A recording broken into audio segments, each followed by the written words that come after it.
All right, the first thing we're going to cover now with what to do with this ability to clone DNA sequences into bacterial plasmids is DNA libraries.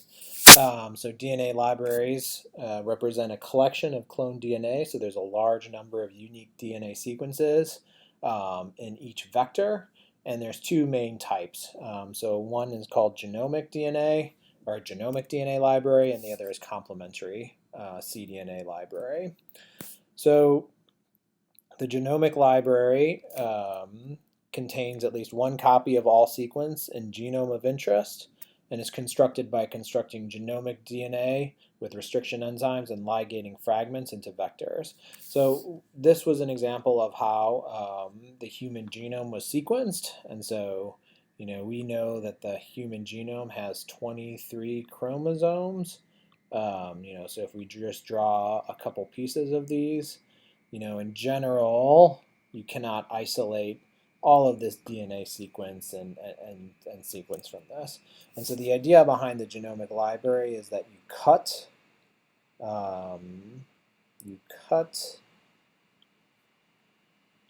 the chromosomes into a large number of pieces. So I'm showing you cutting it into 6 or 7 pieces right here, but you should be imagining more that you're cutting it into thousands, each chromosome into thousands of pieces. And so if you use particular restriction enzymes, you can create DNA fragments of a particular size. And so each of these fragments gets cloned into a plasmid. And so if you do this enough times, you can have the entire human chromosome cloned into bacteria plasmids. And so you would need thousands, probably almost millions, not quite a million, independent bacteria clones in order to carry the entire human genome. But people had actually gone to that level of work, which is a big part of the reason why sequencing the human genome was so expensive, was because we had to actually clone out all of these pieces of DNA into individual bacterial plasmids.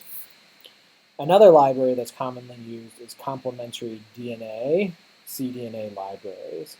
And the idea behind cDNA libraries is that it contains complementary DNA sequence made from RNAs present in a cell population. So this gets into the idea of the genome in the sense of all of the genes that are actually expressed in human cells.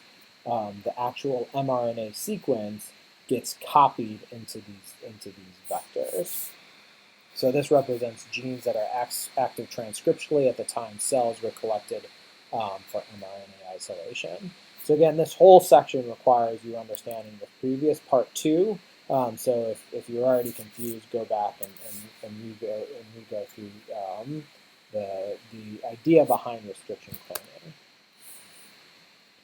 cloning. So first, how does the cDNA libraries work? So the first thing that we do is we isolate mRNA from cells. And so this is kind of the same general principle. Before we discussed isolating genomic DNA from cells. And the way you could do that is you either add things that destroy parts of the cell that you don't want to include. So you could add RNases to get rid of RNA. So if you want to isolate mRNA from cells, one of the first things you do is you just add DNase, so that degrades all of the DNA. And then you also take advantage of the fact that mRNAs can precipitate out in ethanol. And so if you do this, you can isolate all of the RNA from the cells. And this will traditionally actually also include things like the rRNAs, so the ribosomal RNAs, and the small RNAs and the tRNAs. But one of the things that you should already know from intro biology is that mRNAs from eukaryotic cells all have this poly A tail. So they have this set of A nucleotides that are appended to the end of an mRNA. And the other thing you should remember from intro biology is that mRNAs in eukaryotic cells are constructed from a set of exons. And so you've joined exons together, removing the introns in order to create the mRNA. So this mRNA molecule, which might be 1,000 base pairs long, this might arise from 100,000 base pairs of genomic sequence, where only 1,000 base pairs of exons were actually joined and spliced together in order to create this mRNA molecule. So mRNA, so you cannot take RNA and add it to a DNA vector. So that unfortunately does not work. So if we just took this sequence and tried to clone it into a bacterial vector, we would not be able to do this because you cannot have DNA-RNA hybrids. And so in order to clone this into a vector, the first thing that we have to do is we have to take this mRNA and turn it into DNA sequence. And so we can do this by using a primer. So like all polymerases almost always need to start with some sort of primer to start from. And so if you use a poly-T primer, then you know it's going to bind to the end of the RNA molecule because all mRNA molecules have that poly-A tails. And it's also how you can exclude things like rRNAs and tRNAs. Often you don't want to clone these things. These rRNAs and tRNAs do not have that poly-A tail. So this primer will never bind to these, and so this is a further way that we can remove things from our library of interest. And so now we add reverse transcriptase. So this is a polymerase that is an RNA-based DNA polymerase. So it is able to use RNA as a template, and it is able to incorporate DNA from that. So this is another toolkit polymerase. So, the DNA polymerase that we studied in replication was a DNA-dependent DNA polymerase. Primase produced primers from DNA into RNA, but this is something that takes RNA as a template and constructs DNA from that. And so it's able to use this primer, and as a result, you actually have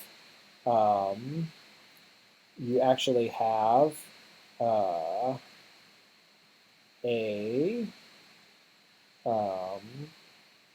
hybrid molecule that is part DNA and is part RNA. And so you can degrade the RNA component by using this enzyme called RNase H. So RNase H partially digests the RNA, leaving you with small pieces of RNA that are still attached to the second strand of DNA. And so now we can use DNA polymerase 1. So DNA polymerase 1 is able to synthesize a second strand of DNA from these. So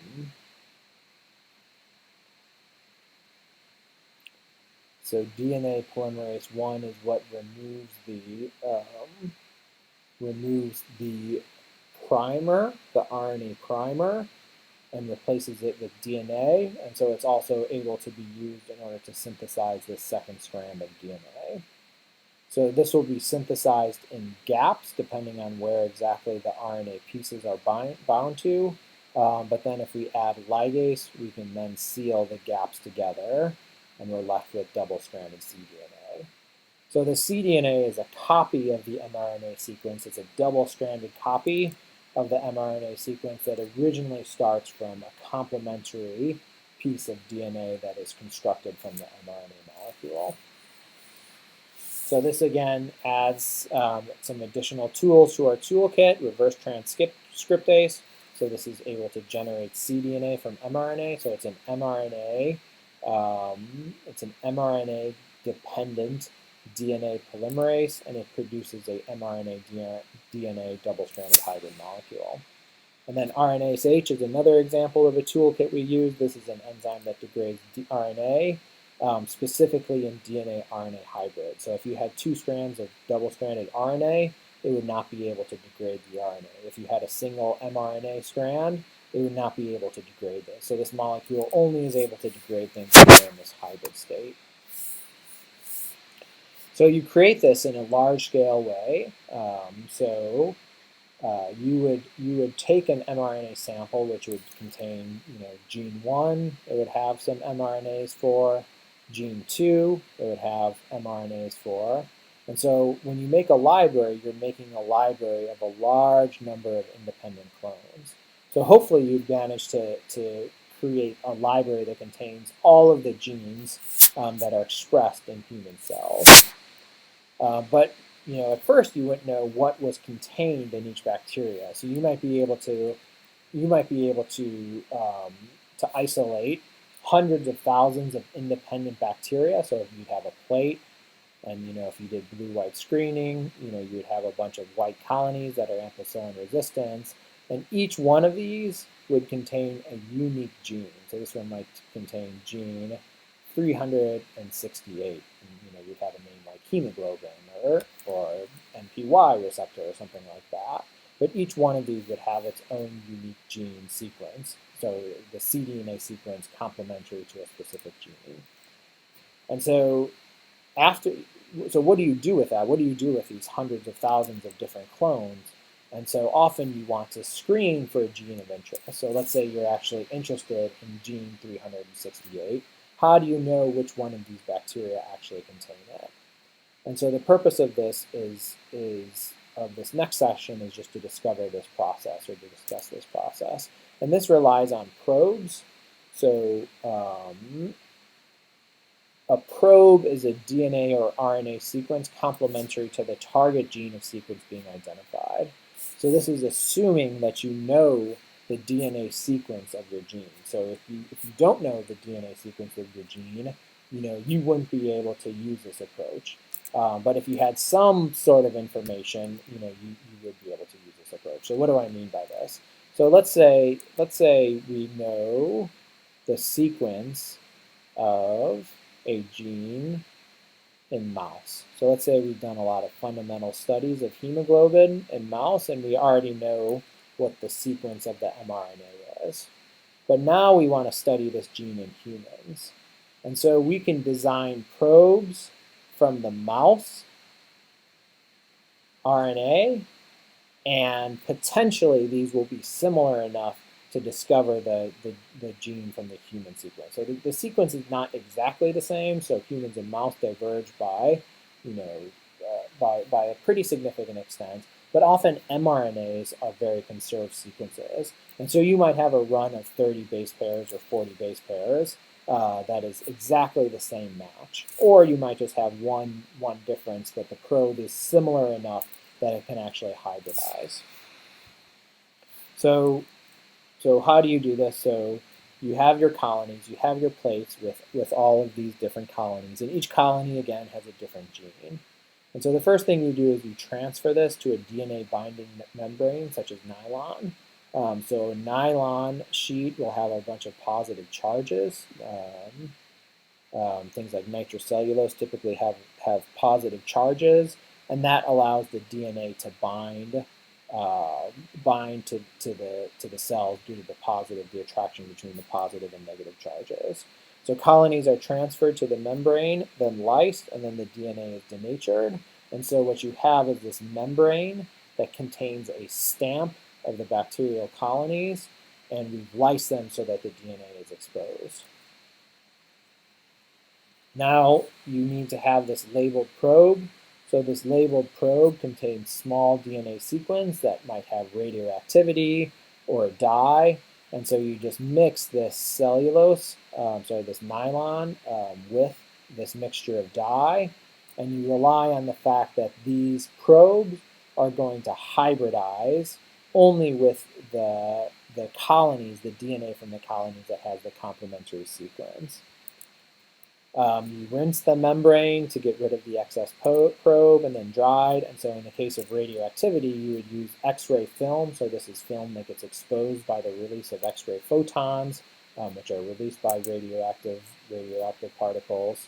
Or you might use something that has a chemoluminescent signal that's able to, it just depends on whatever marker you've attached to the probe. And so hopefully what you'll find is you'll find a single colony that is exposing the film, and that is the colony that would contain your gene of interest.